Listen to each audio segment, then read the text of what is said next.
webinar. And it's a matter of immense pleasure that today also we have got a great response from the participants from all over the nation. Fourth webinar. And more than 300 participants have registered themselves in this webinar. Now, I just don't want to take much time because today we have a very knowledgeable fellow as our eminent speaker. So rather wasting much time, I would like to introduce our eminent speaker of today's session.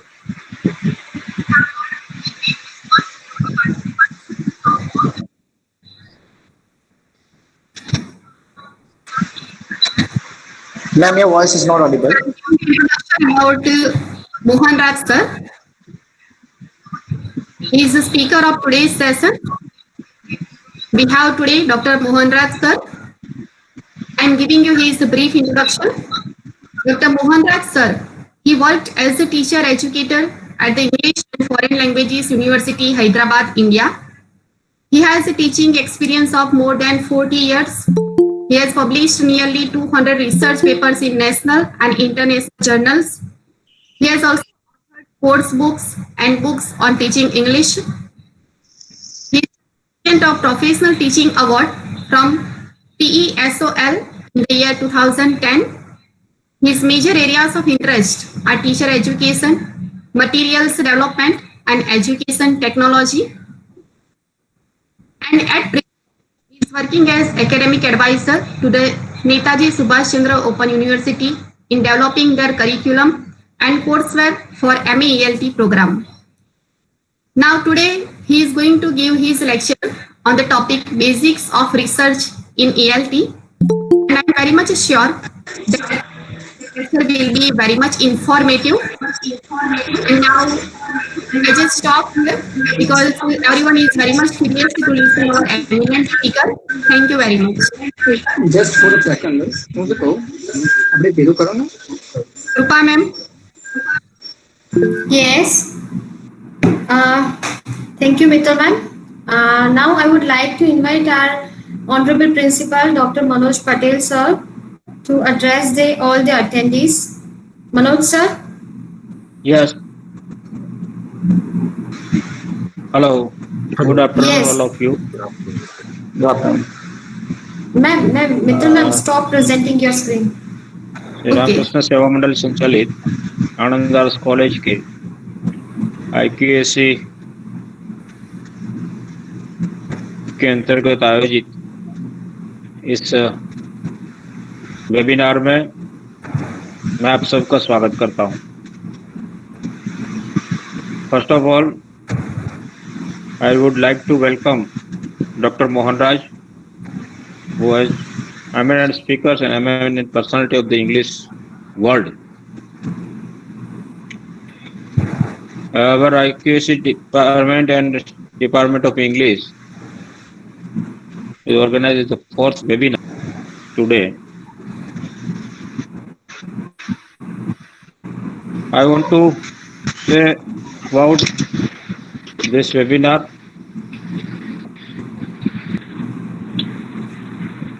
क्योंकि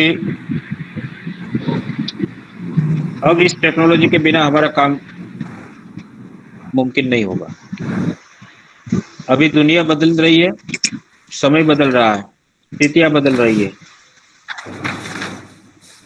इस समय और स्थिति को मद्देनजर रखते हुए हमें भी बदलने की आवश्यकता है। परिणामतः आज पूरे विश्व में, विशेषकर हिंदुस्तान में और विशेषकर हायर एजुकेशन में आज इस वेबिनार के माध्यम से या अलग अलग एप्लीकेशन के माध्यम से फैकल्टीज डेवलपमेंट या स्टूडेंट डेवलपमेंट प्रोग्राम का जो इनिशिएटिव हम लोगों ने लिया, ये समय की मांग है कि अब क्लासरूम भी वर्चुअल हो जाएगा और इन परिस्थितियों से अगर हमें लड़ना है तो इस वर्चुअलिटी या इस टेक्नोलॉजी ही एक हमारा सहारा बन सकती है। क्योंकि वर्तमान भारत देश की स्थिति आज भी संक्रमण के मार की वजह से रोज नए नए केसेस कोविड-19 को लेकर आ रहे हैं। इन हालात में एजुकेशन हमारा थम ना जाए, हमारी सिस्टम ठप ना हो जाए। इसके चलते इस टेक्नोलॉजी के माध्यम से हमारे पास जो भी है वो हम सबके साथ जुड़कर एक नई दिशा, एक नई राह देने का प्रयास करते। अतः आनंद कॉलेज के IQAC सेल और उनकी coordinator doctor Kripa Shah, department of English, Anand college की HOD miss Mittal Makwan and doctor Vivek लगातार पिछले 1 महीने से अपनी मेहनत और अपनी जहमत से नए नए विषयों को, नए नए संशोधन के साथ, नए नए रिसोर्सेज के साथ, नए नए स्पीकर्स के साथ आप सब पार्टिसिपेंट्स को, सब डेलीगेट्स को जो वेबिनार के साथ जुड़े हैं, हमारा सहयोग, हमारा आत्मविश्वास और हमें कोऑपरेट करने का जो प्रयास करते हैं, इसके लिए मैं डिपार्टमेंट ऑफ इंग्लिश और IQAC सेल को अभिनंदन करता हूं और साथ ही आप सबका इस वेबिनार में स्वागत करता हूं। कुछ दिनों के बाद लगातार ये वेबिनार होते जा रहे हैं। वेबिनार न केवल एक सर्टिफिकेट या एक एक्टिविटीज बनकर रह जाए, लेकिन वेबिनार के माध्यम से अब हमें आगे कैसे बढ़ना है, without social distance, without classroom teaching. अगर हमारे दूर दराज इलाकों में निवास करने वाले स्टूडेंट्स के साथ भी जुड़ना हो तो हम ऐसे जुड़ सकते हैं। इससे प्रेरणा लेकर आने वाले दिनों में हमारी आनंद कॉलेज और हमारा डिपार्टमेंट ऑफ इंग्लिश इस प्रकार की इस दिशा में कार्यरत है। मैं खुशी प्रकट करता हूं, अभिनंदन करता हूं और साधुवाद देता हूं और अंत में आप सबका मैं स्वागत करता हूं। Thank you very much. Thank you, sir. Now I would like to invite our speaker, Dr. Mohanraj, sir. Sir? Yeah, thank you. Can you hear me? Sir. Yeah, yes, sir. Yes, sir. Okay. Sir, can I play PPT right now? Just the title. Just the title. Okay. I'll tell you Okay. when to Okay. change. And no animation. The entire slide can. Okay. I don't want the animation. Okay. Good afternoon, everyone. It's very nice to reconnect with Gujarat. All my friends who are there, and after a long time, I'm doing this. For this particular webinar, my thanks go to Dr. Sunil Shah, who was once my student, to Dr. Manoj Patel, the principal of Anand Arts College, Dr. Mittal Mekwan, Dr. Krupasha, Dr. Vivek Parmar, and many others for making this a possibility. Today, we shall be discussing how research in ELT has progressed over a period of time, almost 70 years, and what future it has as far as we, teachers of English, are concerned. I would first like to say that this is more a historiography of research in ELT in India. The research trends that we have discussed here have been put in 5 different stages, and you will see how they are. Can we go to slide 1? They are divided into 5 stages. The first stage will focus on developing language skills, basically language skills. The second stage, we will talk about how the entire focus has been on teacher development.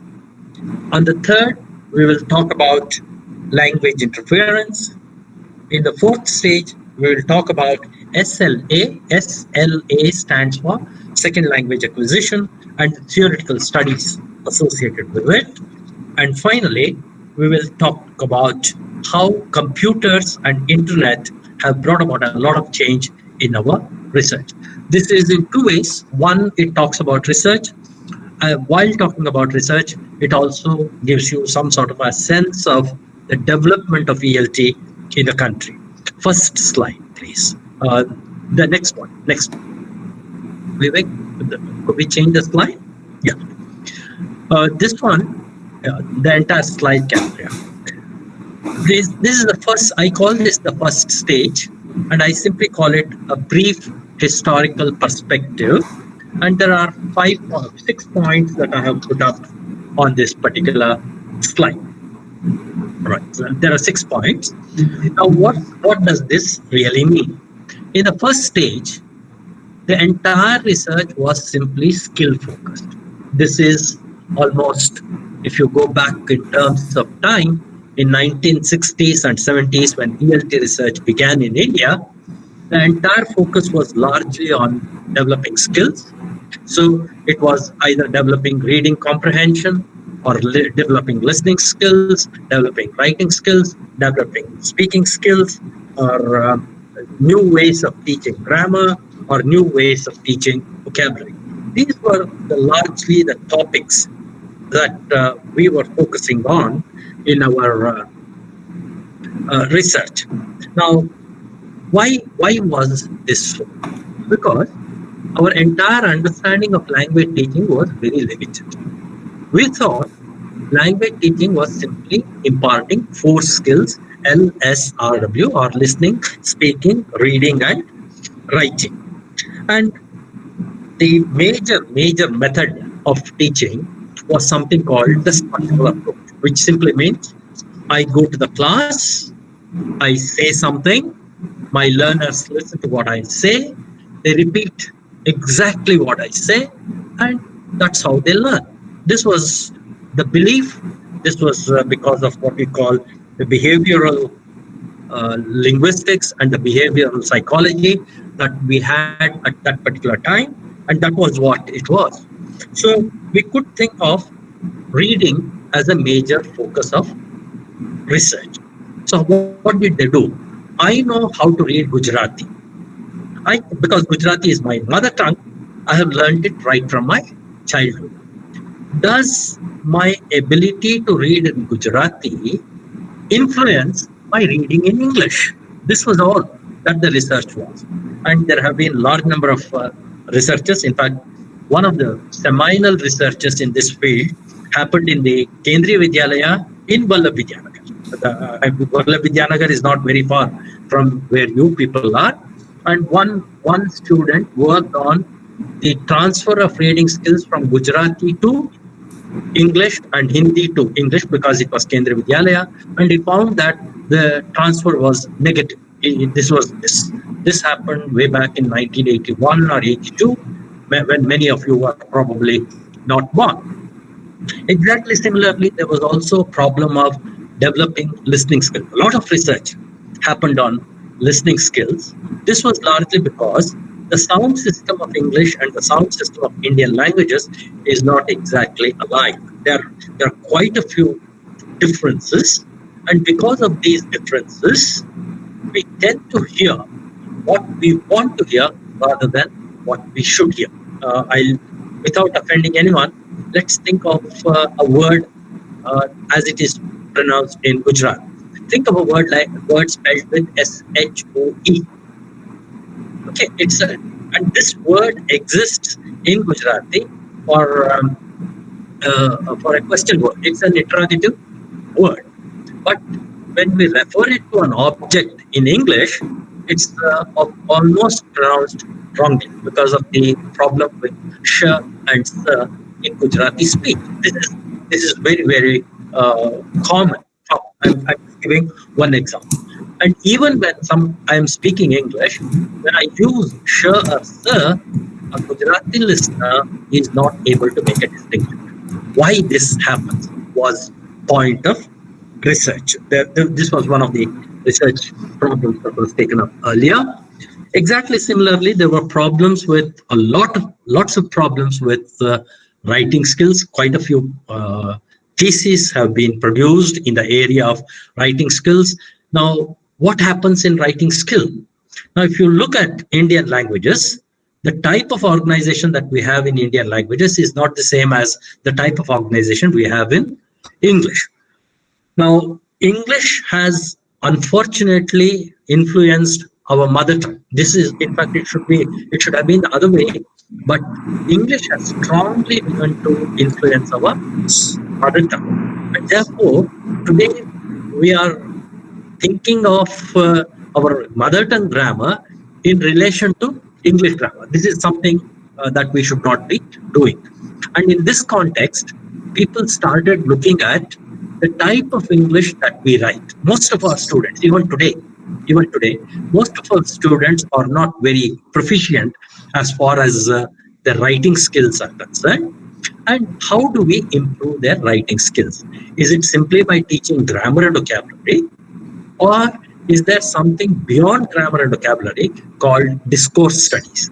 If we have something called discourse studies, stylistic studies, organizational studies, and process writing, something called process writing, what type of writing can be developed was the next phase of research. Similarly, there have been a large number of researchers in the area of spoken English.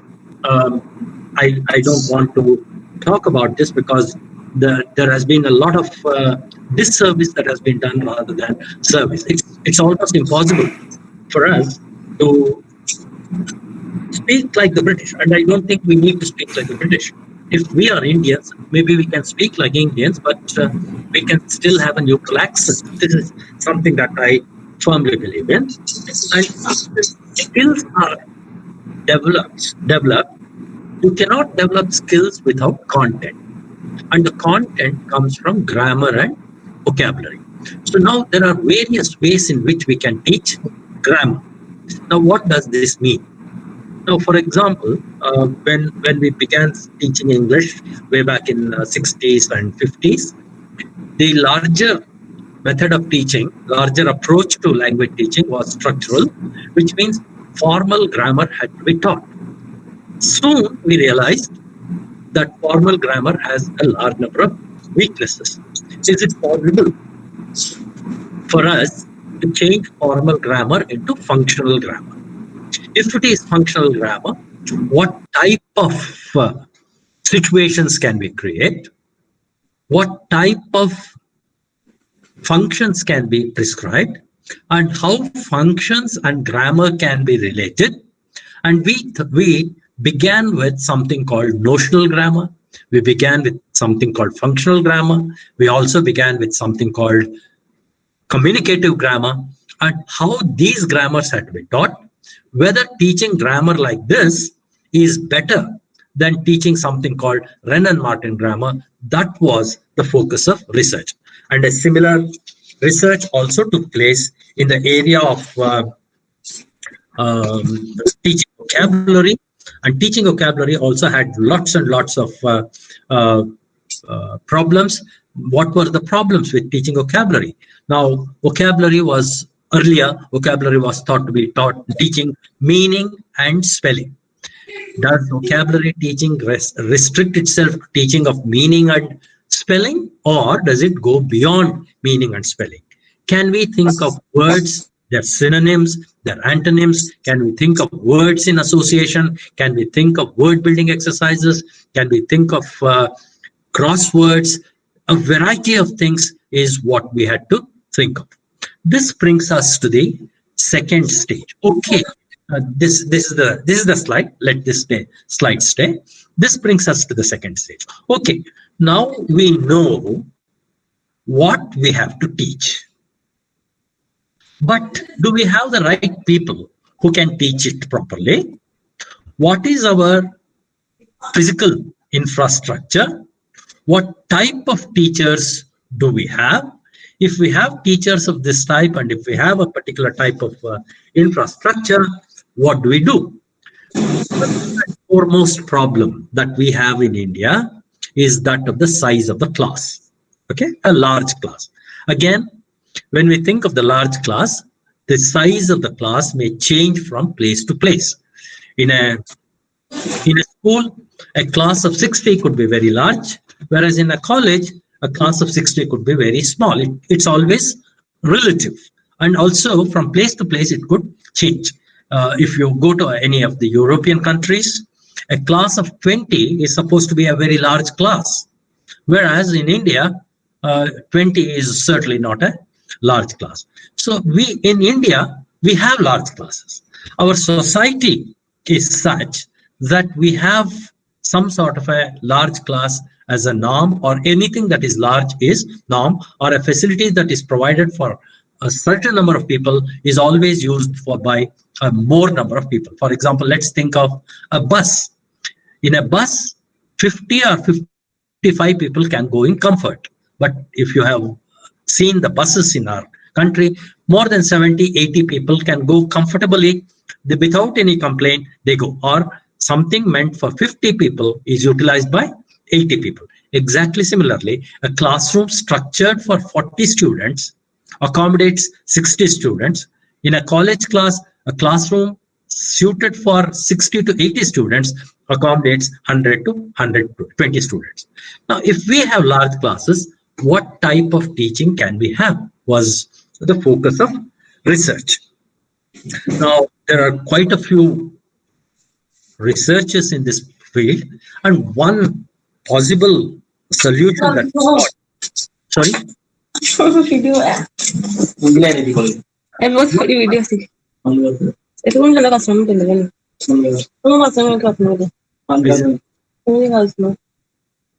is there a question, or Can you turn off your mic, please? okay? I thought there was a question for me, so I stopped. No, Fine. no, sir. Can I continue? Yes, sir. Yeah, that one of the solutions that many people thought as far as teaching large classes was group work, but unfortunately this was misconstrued by several people, largely because our teachers were not used to working in groups. So a large number of training programs have to be taken where teachers have to be oriented to work in groups so that they can impart group work, or they could use group work in classrooms. The research largely developed on, does group work really help everyone? In a group work, is there some sort of a peer dominance? Does one student dominate over others? How do we control this dominance? How do we form groups? There is a topic called group dynamics in psychology. How does group dynamics apply in a language classroom? Do we have homogeneous groups? Do we have heterogeneous groups? What is the difference between a homogeneous group and a heterogeneous group? And what is the effect of learning with groups like this? These were some of the areas of research. This led to topics like teaching without lecturing. This was a very passionate topic of research, but not much work happened because traditionally it's almost impossible for us to think of a non-teacher centered teaching in India. Of course, we talk of learner-centered learning, but learner-centered learning also is teacher-centered learning. You cannot discount the teacher. This teacher has to be there. Teacher has to be there. Teacher can monitor the class. Without teacher, the learner-centered learning also becomes impossible. That's why I said teaching without lecturing has not really been worked on much. But the next topic that you see on the screen is called interaction analysis. Is the slide visible to all? Oh, Vivek sir, you have to present the PPT again. Oh, I have to share the PPT again? Okay. No, Vivek. sir, you don't have to. It's Vivek sir. Okay. Yes. Okay. The next aspect that we are talking about is what is called interaction analysis. This was a very interesting research that took place. No, the previous one, Vivek. The previous slide, not this. One slide before this. Yes, that's one. Interaction analysis. In fact, a lot of research has taken place in Gujarat on interaction analysis. I can give you examples of lots of research that has taken place in Gujarat. In MP Patel College of Education, if you go, we have a person called, I forget his name. Anyway, he has done a lot of work in this particular area. Interaction analysis simply means every classroom has something called a teacher talk as well as a learner talk. There has to be a right type of proportion between the teacher talk and the learner talk. how much time does the teacher use of the class time? Does the teacher use to talk? How much time does he devote for the learners to talk? Once upon a time, that's in 90s, people like Malama Thomas, Coulthard and Sinclair, these people thought if there is a 60-minute class, I'm just taking this as a hypothetical number, if there is a 60-minute class, probably teacher can talk for about 40 minutes and the students can talk for about 20 minutes. This is called TPT, teacher, pupil, teacher. So teacher talks, the pupil repeats, and the teacher reconfirms. So teacher gets twice the amount of talk that the pupil gets or the learner gets. So if there is a 60-minute class, perhaps teacher gets 40 minutes of the time and learner gets about 20 minutes of the time. This was a sort of a larger rule, the rule of the thumb that was followed. Subsequently, with the coming in of communicative language teaching, this ratio changed and people said, no, at least it should be 50-50. Now we feel that why should even 50% of the talk be done by teacher? Why can't more talk be done by the learners? Perhaps if the ratio can reverse, 40% of the time can be taken by the teacher and 60% of the time can be taken by the learner. This is possible if you think of task-based language learning. Task-based language learning is something that's happening in a big way now. That's something called interaction analysis. Then came developing teaching skills. This was another very important thing. Now, teaching skills, see, for example, communicative language teaching was ushered in a big way in the year 1990. Most of the CBSE schools brought in a new textbook called Interact in English 1 and Interact in English 2 in classes 9 and 10. That was when communicative language teaching really became a national phenomenon. When this became a national phenomena, several teachers were not used to the different types of skills. For example, how to conduct a pair work, how to conduct group work, how to give a task, what type of instructions had to be given, what type of assessment can be made. All these things were special skills that the teacher had to develop. For example, for a teacher to stay silent in the class was an extremely difficult thing. So teachers had to be told, no, remaining silent in the class is as useful as talking, or perhaps more useful than talking, because that time can be utilized by the learners. This type of teaching skills, these types of teaching skills had to be prepared. And one of the things that happened was that one of the offshoots of this was new type of teacher training called micro-teaching. Micro-teaching simply meant, do we have a small class of about 10 students? And if we teach these 10 students only for about 10 minutes, and immediately after teaching them, if we get a feedback, and having got the feedback, if we can reteach the same class, can we improve our teaching skills? This was what was thought of as far as teacher development was concerned. And this came to classroom management, means why should all the students sit exactly the same way? Why can't they sit in different ways? In fact, today we have something called a restaurant type of seating.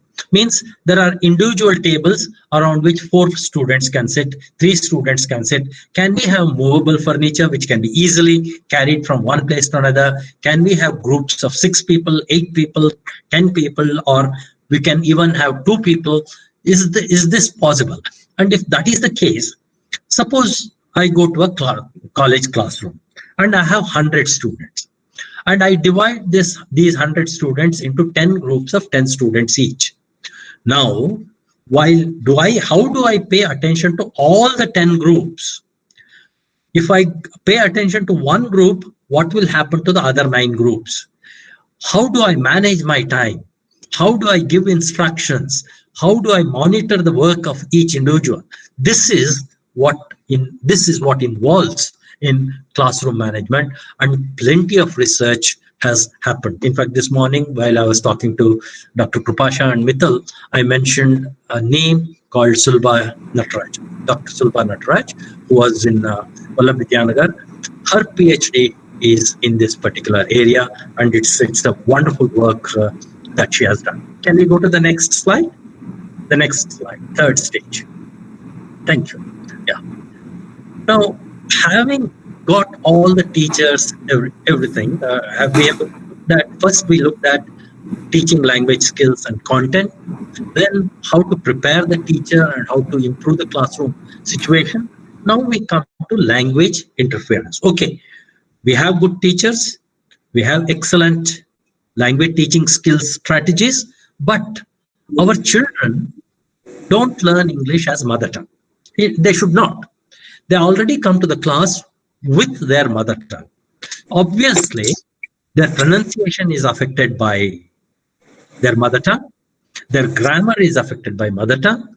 How do we overcome this? That was the major focus of research as far as the third stage is concerned.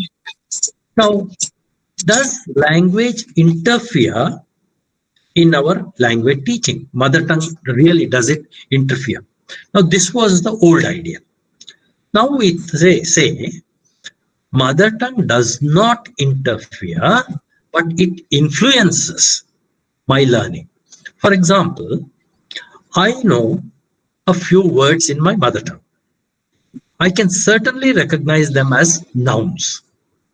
If I can recognize them as nouns in my mother tongue, whatever label I use in my mother tongue grammar, if I translate or if I find the equivalents of those words in English, these nouns remain nouns in English. If I say chawal is noun in Gujarati, the equivalent of chawal is rice in English, and rice in English will also be a noun. It will not be a verb. It cannot become a verb.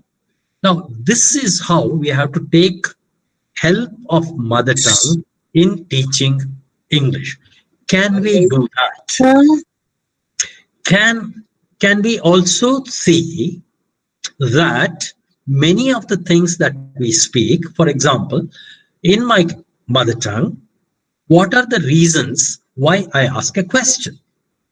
Probably the question I ask is not really a question, but a request. Okay. Now, when I ask my mother, can I go out and play?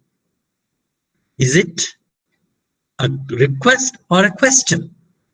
If it's in the form of a question, but it's really a request. If that happens, and if I convert that into English, even in English, though it is the form is that of a question, the meaning still remains a request. This is something that we have to make our learners understand. Most of our learners get frightened of English largely because they tend to see larger differences between the languages and fail to see the similarities between English and the mother tongue. The focus of language interference, the research of language interference was to show to the teachers, to show to the learners that all languages behave exactly alike. There is no difference in the behavior of one language and the other. If that is the case, learning a language really becomes fairly easy. In that context, we use certain terms like classroom interlanguage, approximative systems, etc. Now, these are technical, just brief. Classroom interlanguage simply means I am a learner. I am learning English. So my English cannot be perfect. Even as a teacher, my English is not perfect. There can be a large number of errors in my English right now. If there are errors in my English, These errors will not stay permanently with me. They will change. In other words, the English I know today is English I knew yesterday. Today's English is probably better than my yesterday's English. So every day I have an interlanguage as far as my English is concerned. That is what is called classroom interlanguage. Means in my class, most of my learners make one particular type of error. Instead of saying this is X's error or Y's error, if I take this as an error of the class, is it possible for me to think of a remedial strategy? That's what is meant by classroom interlanguage. Similarly, we have another term called approximative system. Means I am a learner. I know how much English I want. After having learned so much of English, I stop learning any further. Or there is a ceiling on the amount of English that I can learn. I'll just give you an example. If you go to Ahmedabad and if you go to a 5-star hotel or a star hotel, probably the waiter there can speak some English. Sir, take your seat. This is a menu card. What would you like to order? Did you like the food? These are about 10 sentences that the waiter can speak. Suppose you ask him, how is your family? Where do you live? When did you last visit your family? Etc. Most of these questions he will not be able to answer because he knows how to operate with about 10 or 15 sentences, and he knows perfectly when to use, and he probably knows the intonation, everything. And that limited language that he knows, and he has no need to learn any further. That is what is called approximative system. Some of our learners also fall into this particular trap, particularly if you see intermediate students. That's what they will feel. That's a wrong feeling they have. काफी अंग्रेजी तो सीख लिया, अब बस अब क्या करने का, डिग्री में तो नहीं चाहिए, इंजीनियरिंग में नहीं चाहिए, मेडिकल में नहीं चाहिए. That's a very wrong attitude that the learners have. Learners cannot, our college learners cannot have, there is no end to their learning language. So approximative system is something to be discouraged. Interlanguage is something to be encouraged. And that was the finding of the research. I will not talk about language laboratories and reading laboratory. I'll briefly talk about. Language laboratories are changing their shape, and some of the language laboratories are also becoming outdated. Now, reading laboratory, I should again say, the major contribution has come from Gujarat. I don't know how many of you have heard the name of a lady called Madhuri Ben Shah. Have some of you? Shah? She was Vice Chancellor of SNDT University in Mumbai, and later she became chairperson of UGC. A very, very bright lady. She was professor at MS University, Baroda, in the Department of Education, and she was also Vice Chancellor of Gujarat Vidyapeeth. She's a brilliant lady. She's no more. May her soul rest in peace. Madhuri Ben Shah did something called MLS Reading Laboratory. MLS stands for Multi-Level Skills. If you can in this multi-level skills language laboratory, certainly if some of you who are in Anand, if you walk across to Vallabh Vidyanagar and go to HM Patel Institute library has MLS language laboratory. You can certainly see that. What does this mean? MLS laboratory, reading laboratory, is simply two large boxes. Each box has 250 reading cards. And in each reading card, there is a story followed by some exercises on vocabulary and some exercises on reading comprehension. These 500 cards are divided into 10 groups, and each of the 10 groups is identified by a color starting from green to purple. That's the color scheme they have used. And so in each color you have 50 cards, and in each color you have again 5 categories. A, B, C, D, E. Means green A is the lowest, purple E is the highest. So with using those 500 cards, you can teach from somebody in class 5 to somebody who is doing 12th standard or even first year degree. All these people can be taught very easily. So this is a contribution from Gujarat, and you should all be proud of that. This further led to what is called individualized learning, research in individualized learning. Why should I teach a class? Why should it not be possible for teaching each student? This is where technology comes into effect. I'll talk about this in the next thing when we talk about next. Can we go to the next slide, please? Yeah. Now, this led to individualized learning, led to what is called SLA theoretical studies. So far, in the first 3 stages, all the research was experimental research, which meant that researchers had to go to schools, colleges, they had to teach, they had to collect a lot of data, they had to have something called control group, experimental group, they had to have lots and lots and lots of statistics, and using these statistics, they had to establish the significance of their experiment, etc. Now, slowly, we move to the theoretical aspect of it. Now, what SLA stands for, Second Language Acquisition, which is a highly theoretical topic. Now, what does this mean? It simply means I have learned my mother tongue. In this case, it is Gujarati. When I learned my mother tongue, nobody taught me. I learned it on my own. I had lots and lots of exposure. My parents were teaching me, were talking to me in Gujarati. My friends were talking to me in Gujarati. My relatives were talking to me in Gujarati. I heard them talk. And even when I made errors, even when I said something wrong, nobody scolded me, nobody punished me. That's how I learned my language. But when I'm learning English, at every step, my teacher, instead of saying good, my teacher says, you are wrong. This is not how you have to say. So do I feel encouraged? How can I learn my language? So the research said, is it possible for me to teach a second language exactly the same way that a learner learns mother tongue? Okay. In my house, my mother speaks to me with a lot of love. She uses what is called Madhuri's, or the words of love that my mother talks to me is what is called Madhuri's.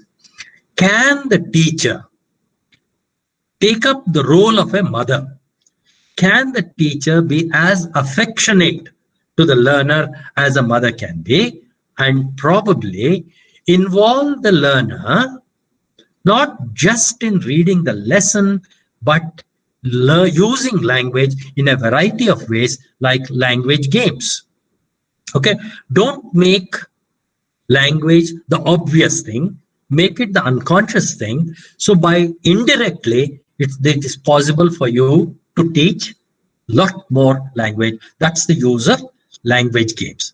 And then we started talking about new type of materials, something called, this is also called authentic materials. I'm sure all of you have come across this particular word called authentic materials. Now, what do we mean by authentic materials?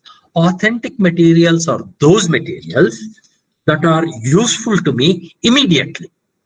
Means if I see an advertisement which says there is a discount sale and I'm in need of clothes, I will read that advertisement carefully and try to understand all aspects of this advertisement. That advertisement becomes to me authentic. Now, similarly, there can be a variety of things. Right now, there is COVID-19 spreading all across. I'm sure as soon as you open the newspaper in the morning, the first thing you see is, oh, how many people have been affected in Ahmedabad? How many people have been affected in Anand district? How many people have been affected in Nadiad? How many people have been affected in Vadodara? This is naturally, this is something that you would go to, and you would probably read that news in great detail. And tomorrow, you can probably take up this news item, go to the class and say, okay, now here is some data on how COVID spread in Gujarat in the last 2 months. Let's take this data and write an essay. Now, while writing an essay, what are the points you want to make? How are you going to organize this? How are you going to develop paragraphs? How are you going to decide which is para 1, which is para 2, etc.? That is what is called authentic material. That item of news becomes authentic to you. Now, based on the new types of materials, there was a curriculum change in curriculum design, and this was also a major research. So lots and lots of work has happened in the area of curriculum design, particularly communicative language teaching. And even today, there have been lots of changes in curriculum design. The latest that the UGC is going to implement very soon, probably in about a year or two, is what is called learning outcome-based curriculum framework. Okay, this will bring about a lot of change. What does learning outcome-based curriculum framework refer to? It simply means, is it possible for the learner to choose what he or she wants to learn rather than be prescribed by the college? You have to take commerce. If you take commerce, you have to take economics. If you take economics, you have to take something else. This is not necessary. Does the learner have a choice of subjects? This is also called as CBCS, or choice-based credit system. How is this going to become operational? How is it going to be more effective? How is it going to motivate the learners? Is the product of research. I'm going to skip bridge remedial courses, language proficiency and evaluation. These are all lots of things have happened. But I'll come to designing tests and translanguaging. This is sort of interesting. Now, designing tests, should we give one test to all the students in our class, or is it possible for us to make a customized test? Or let's put it at least this way. Is it possible for me to prepare one test and all the questions can be objective questions? And if I have 100 questions, can I put it into 4 different sets by simply changing the order of questions, so that I'm going to avoid copying? My students cannot copy from one another. This is an innovation as far as testing is concerned. Apart from this, is it possible for me to make my students look at a book and answer the questions? Open book tests.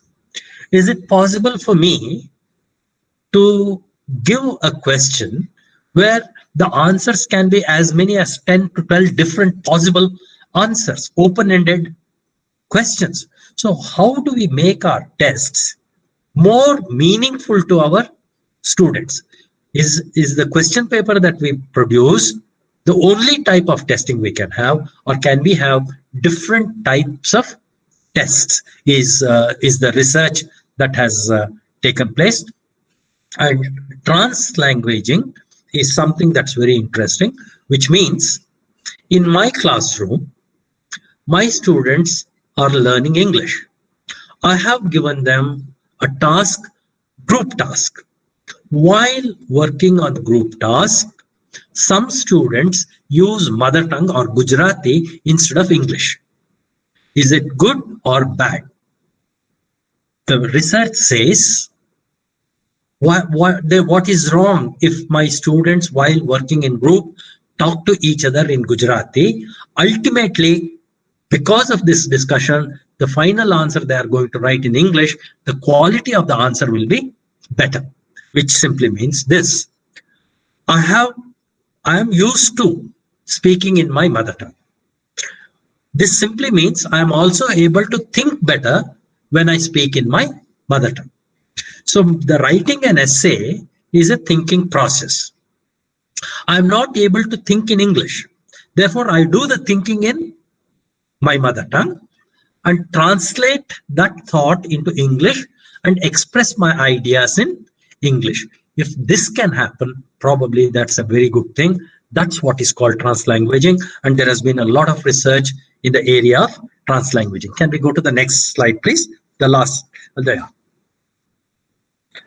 Now, the next is, if this is in fact the very important stage as far as language teaching is concerned.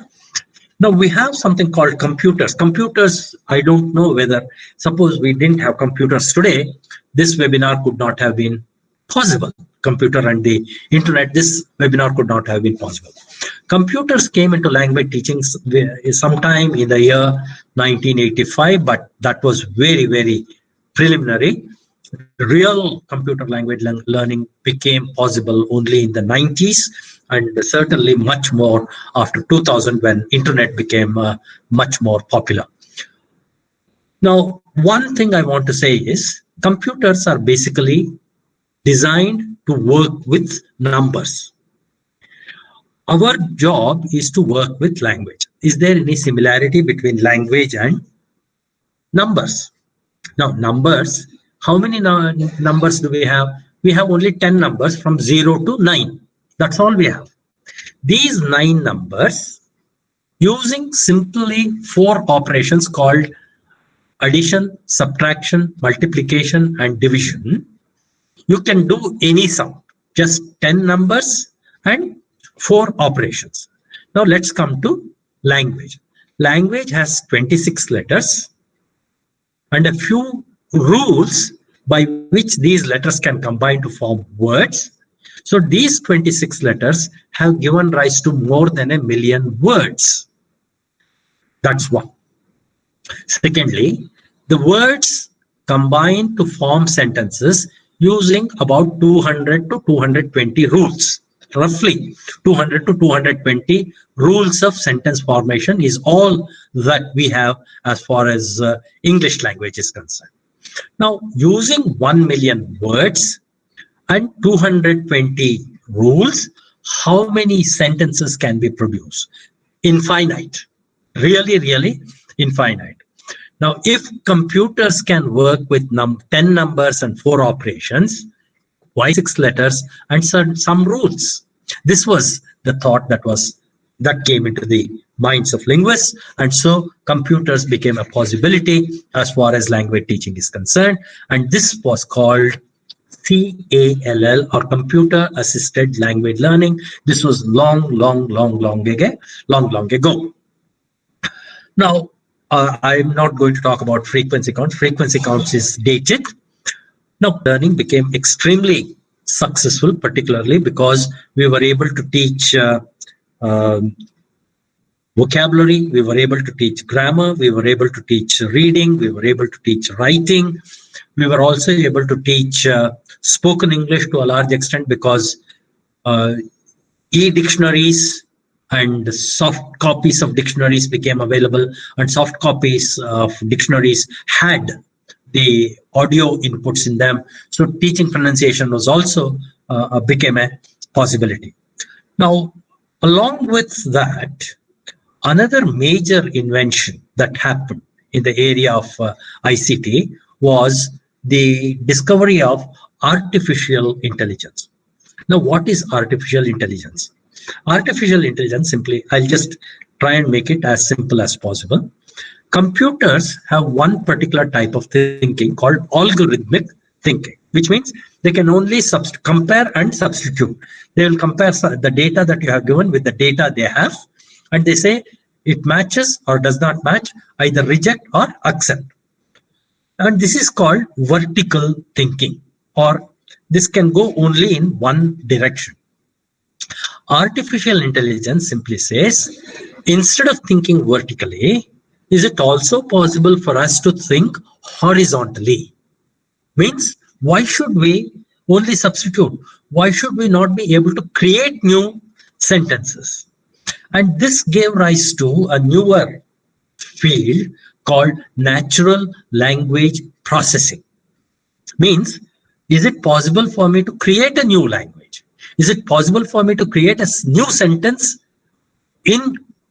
on computer and find out whether it applies or it follows all the rules of grammar? That was the best research that has happened. And with NLP, it became possible for us to translate text from one language into another language, what is now called the machine translation. Vocabulary development and data analysis I'll not talk, but I'll talk about something called blended learning packages. What does blended learning package really mean? A blended learning really means, in my class, I am a teacher, I am a physical teacher, I am in front of the learners. Suppose the learners are bored of my voice. Suppose the learners want to have a diversion. Is it possible for me to provide a diversion? Is it possible for me to use something called a PowerPoint presentation? Is it possible for me to use a video? Is it possible for me to bring in a different voice? Is it possible for me to show another way in which I animate something and show how a sentence can alter itself? Or I can put up an essay on my screen and show how the paragraphs can shift and the organization of the essay can become different. These are some of the things that can be done in a classroom. That is what is called blended learning. So we have to be very, very careful when we do all this using what is called Simpsons Paradox. Simpsons Paradox simply means machines are here, ICT is here, research is here, all possible things are here. Though all these things are here, teacher is as important as he or she was yesterday. You cannot wish away the teacher. You can change the role of the teacher. You can make the teacher become better. You can give more power to the teacher using technology, but you cannot do away with the teacher. That is what is called Simpsons Paradox. Next slide, please. Now, these are some of the thoughts I want to share with you. And with that, I want to say thank you. And if you have some questions, you are always welcome. You're most welcome to give me your questions. Thank you. Now I would like to ask all the attendees, if you have any question to ask, you can unmute your sound and you can ask him.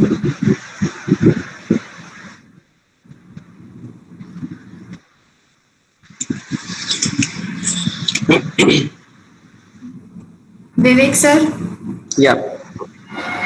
Yeah. Just handle the questions and answer session. Thank you so much. Now, anyone have a question?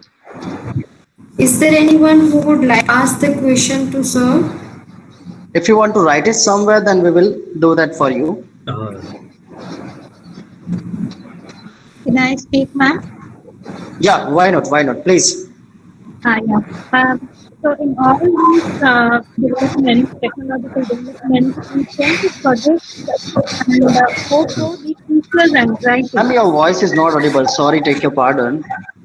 Your voice is not audible, ma'am, perfectly. Maybe connection is slow. Check your connection. I just mean to ask, how do we address the teacher's anxiety here? We talk about the heterogeneity of students. We have heterogeneity in teachers as well. So how do we address the teachers' anxiety and reduce their anxiety so that they can also get along with the technological developments and use them in class? Thank you. Okay. If I understand the question, is it that teachers are anxious because most of the time they have heterogeneous classes and how ICT is useful? Is that the question? Have I got it right? Exactly, sir. I also want to address the teacher's anxiety. How do we address that? Right. Okay. Thank you. There are two parts to it. One is the teacher's anxiety, and the other is using ICT. I didn't really talk about something called Web 2 tools. Okay, Web 2 tools are the most recent things that have been happening. When I say recent, probably for the last 4 years, we have been using Web 2 tools. I'll just mention a couple of them. Edmodo is an excellent free downloadable tool. You can use Edmodo to organize your classes for group discussion, etc. There is one more which you can use in place of your Blackboard. This is called Padlet. Now, I'll just briefly explain what Padlet is. Padlet is some sort of a wall that you create on your computer. On this Padlet, you can post any text, any video, or any comment. Now, once the text is there, the learners can read it and come to the class. You can also give some sort of a tasks based on the reading text. So in your class, you save a lot of time because of this, and you can only focus on the task. And this is something called the flipped class technique. Okay, flipped classroom. This is something that has become popular.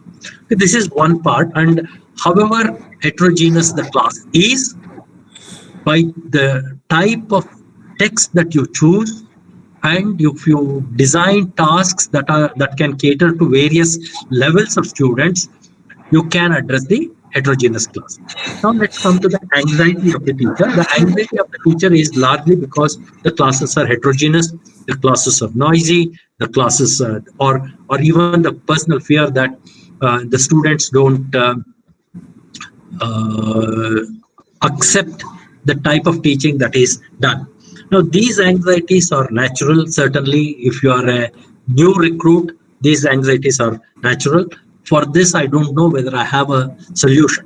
One thing I could say is you can, with some amount of practice, you can overcome your anxiety. Otherwise, I don't think there is any other solution. Heterogeneous classes are a reality. That's one thing. You can use group work, you can use ICT, you can do anything. Anxiety part, I'm not very sure how you can address. Okay. Thank you very much, sir. Thank you. Thank you. Hello. Yeah. Ma'am, I have a question. May I ask? Yes, please. Yes, sir. Yes, please Sir, good afternoon. Good afternoon. Sir, this is regarding the language teachers in the central schools. Okay. Hello. Yeah. Tell me. Hello. Sir, this is regarding the language problem with the teachers in the central schools. Right. Hello. Teachers? Yeah, please continue. Sir, most of the time when the teachers are not aware about the pronunciation while teaching the languages, particularly those who are to have the tendency to teach. Okay. So what's the question? How to improve their pronunciation? I think the link is lost. Okay, I'll just deliver his lecture confidently when it comes to correct pronunciation, sir. Okay. That's a very interesting question. Good question. I think most of the... Are you a PGT or a TGT? Okay, no, it doesn't matter. Now, are you a PGT or a TGT? That's what I wanted to ask. Sir, PGT, sir. You're a PGT. Oh, then you should not have any problems at all because you have only 2 classes to handle. I have faced earlier, sir, so that's why I'm asking. Sorry. Yes, sir. Okay. Now KVs at least have an excellent system of teacher training because there are 4 regional training offices, centers in 4 different corners of the country, and the training here is quite good. Now, the simplest thing I would like to tell you is buy a good dictionary. And one of the best dictionaries I can probably suggest to you is what is called Advanced Learners Dictionary of English. Have you heard of this? Oxford Advanced Learners Dictionary. Yes, sir. I do have. Okay, yeah. Now, this has all the words in this have been transcribed using phonetic script. I'm sure you're familiar with the phonetic script as well. And the conventions are also given as to which particular syllable has to be stressed. This is one part. The second part is, if you have the 9th edition of ALD, which came out in the year 2016, 15 or 16, that has a CD with it, soft copy of the dictionary. If you feed it onto your computer, it's a single system CD. If you load it onto your system, you can listen to the pronunciation of each of the word. There are 97,000 words in ALD, the 9th edition of ALD. You can listen to the pronunciation of each word, both the British pronunciation as well as the American pronunciation. And you can also go back to the transcription, and along with the listening to that, you can repeat the word and you can learn it. That's one. Second thing I'll tell you, it's not, pronunciation does not restrict itself only to words. It extends beyond the words and goes to the sentence level, where you also have to realize that every sentence has one word that carries the meaning, that's called the tonic. And this also is important because this is exactly the place where the pitch changes. Okay, or we have what is called the falling tone, the rising tone, or the fall rise. Okay, for example, if I have a question like, what's your name? Okay, what's your name is, should it be a rising tone or should it be a falling tone? If I use the rules of phonetics, it has a falling tone. But if I use the rules of social linguistics, it has a rising tone. Okay, what do I mean by this? The falling tone is a matter of fact. The rising tone has an emotional value to it. So this is something that you have to understand. And this is something that you can understand by lot more listening. Probably if you can listen to the radio interviews or interviews on the television these days, we have excellent anchors and excellent newscasters on English channels. If you listen to them, I think your pronunciation will certainly improve. At the word level, there is no problem at all. You can use a dictionary and you can learn a lot of word stress. And at the sentence level, by listening to a lot of people and practicing it yourself, you can learn your pronunciation. It's not difficult. Yes, Shri Patil.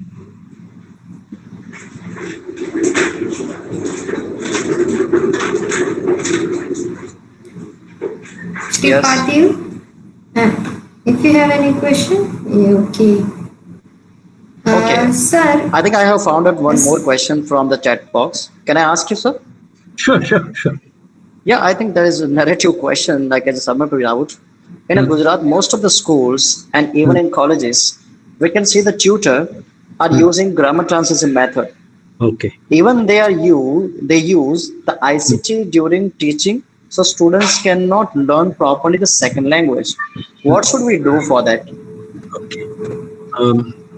Basically, they are using grammar translation method, sir.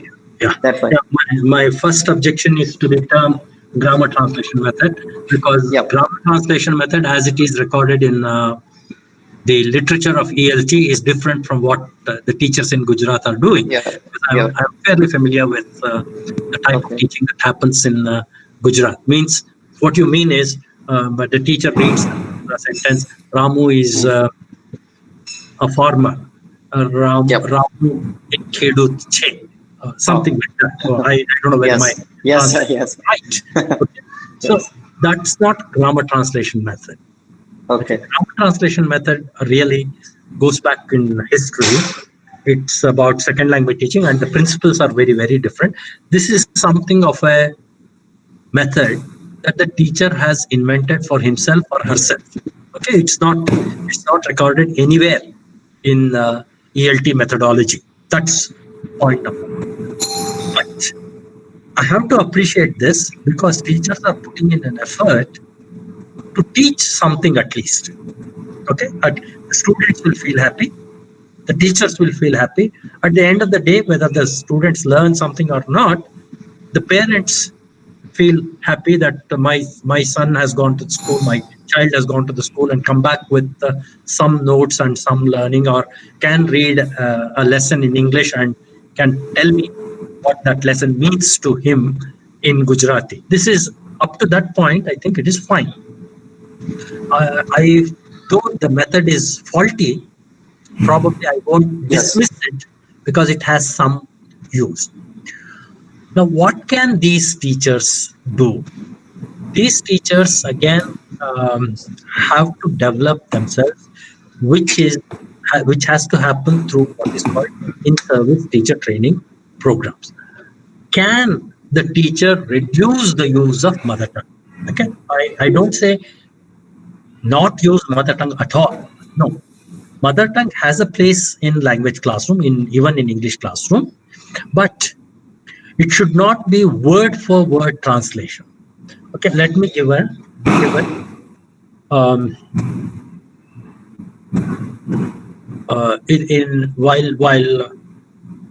okay, they are learning a lesson where a girl who has a long plait comes to the plays a major role as far as the story is concerned. Now, plait is a difficult word. It is spelled differently, pronounced differently, and the meaning is extremely difficult to explain. If should avoid using other. Okay. Now, if the teacher uses English, let's make an effort. A plait is a girl who has long hair, and if she divides into 3 strands and intertwines it between themselves and ties a knot at the end, that is what is called a plait. Now, have I explained? Can the students understand this meaning? They cannot. They just cannot. Instead, if the teacher uses just one word in Gujarati, which is equivalent of plait, I think all the students will feel happy and immediately they will grasp the meaning of the word plait. Under such circumstances, using a mother tongue word is not wrong. It's certainly not wrong. It's profitable. Okay. So teachers will have to devise their own methods. Teachers will have to think of how best they can become more useful to the learners, and this is what is called professional development. Professional development means, do I teach exactly the same way year after year, or do I bring about a change in my way of teaching every year so that my teaching is better every year? Now, that can happen through reading, through in-service training, through observation or observing classes of others. These are all very, very essential. And there are, again, Gujarat has one very good system. This system is called, there are school groups. The schools don't operate in isolation, but schools always operate in groups. For example, in Anand itself, there are 2 different groups of schools. You would know it much better. So if the teachers of English in each group can come together, can discuss their problems, can see how others learn from how others teach, I think that's a better way, rather than simply saying, okay, I teach like this and this is the only way I can teach and I'll not improve. That's a complacent attitude that should go. It's a change of attitude that should come upon the teacher and willingness to learn from others. That's the best possible solution. Thank you so much, sir. Thank you so much. Now, is there any question? Sir, I have one more question if you allow. Yeah, check with the moderator.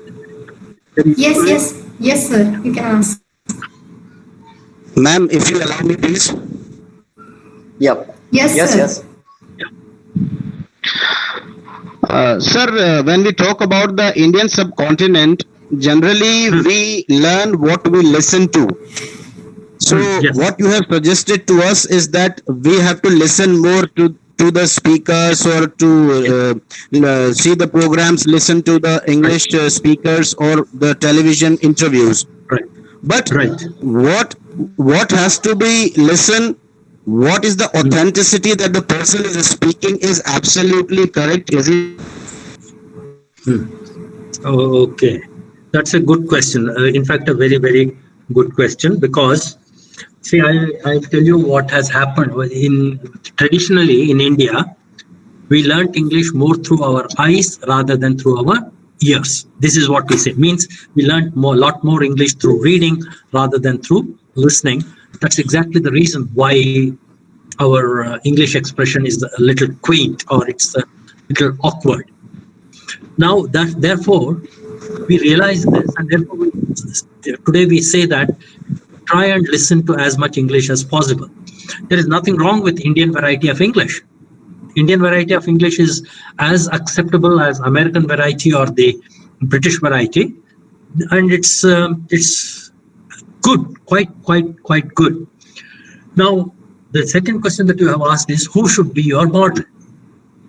I think with some amount of listening, you will be able to understand who is a good speaker and who is not a good speaker. I wouldn't like to take names and influence you, but there are quite a few channels, TV channels. See, think of channels like NDTV, think of channels like India Today, think of channels like CNN 18, or even NewsX, or there's one more, Times Now, etc. There are quite a few channels, and I'm not discounting Doordarshan either. Now, if you watch for news, sorry, if you listen to the news on any of these channels or TV channels, I'm sure you are certainly going to get good samples. Now, if you listen to this for over a period of time, you will understand who can be taken as a model and who can be rejected as a model, because you will have an intuitive feeling who is a good speaker, who is more impressive than the other. That I think you will develop over a period of time. So if you can, you start listening indiscriminately to begin with, which means you will at least have made an attempt to start listening. And once you start listening intensely, then you will have the ability to make a choice of who to listen to, who not to listen to. Thank you so much. Welcome. Okay, now shall we sum up this session now? Yes. Is there any question now? Sir. Yeah. Okay. So actually, first of all, I would like to thank Dr. Guba for this opportunity to introduce and thanking to one of you.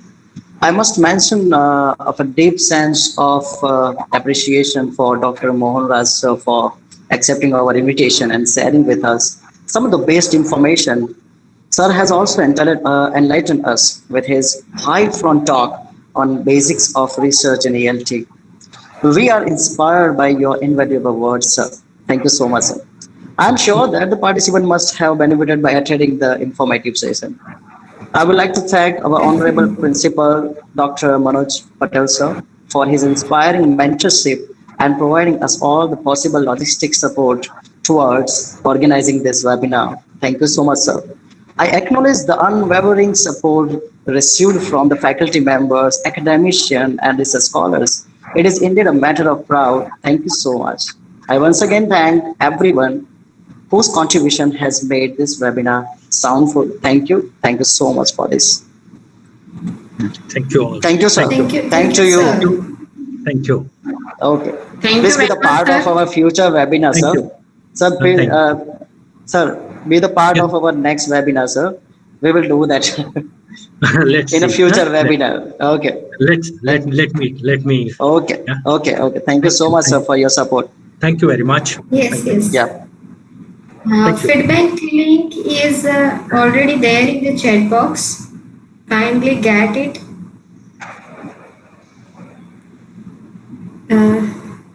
After 2 hours, we will make it disable.